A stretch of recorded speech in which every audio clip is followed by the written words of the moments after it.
அப்ப யாரோ சொல்றாங்கன்றதுக்காக வீட்டுல சிவனை வைத்து வழிபட்டால் வீட்டில் சிவலிங்கத்தை வைக்க கூடாது, வீட்டுல சிவமந்திரத்தை சொல்லக்கூடாது, இந்த மாதிரி பல விஷயங்கள் யாராவது உங்களுக்கு தவறாக உபதேசித்தால் ஒன்றே ஒன்று தெரிந்து கொள்ளுங்கள், அந்த பயம் உங்களுக்குள் இருக்கும் வரை நீங்கள் சிவத்தை உணர முடியாது.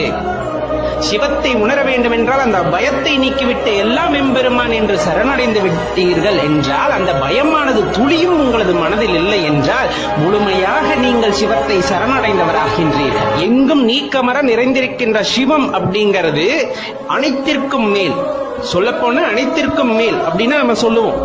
அப்படி இருக்கக்கூடிய சூழ்நிலையில நமக்கு துன்பம் கொடுப்பதோ அல்லது நம்ம அச்சப்படுத்துவதோ அல்லது நம்மளை தண்டனைக்குள்ளாக்குவதற்கோ அந்த சிவம் முற்படுவது இல்லை. மாறாக அனைவரின் மீது அன்பு காட்ட வேண்டும் என்பதுதான் அந்த சிவத்தின் அடையாளம் அப்படிங்கறது நல்லா தெரிஞ்சுக்குங்க. அன்புதான் அந்த இடத்துல அடையாளமாக நிற்கிறது.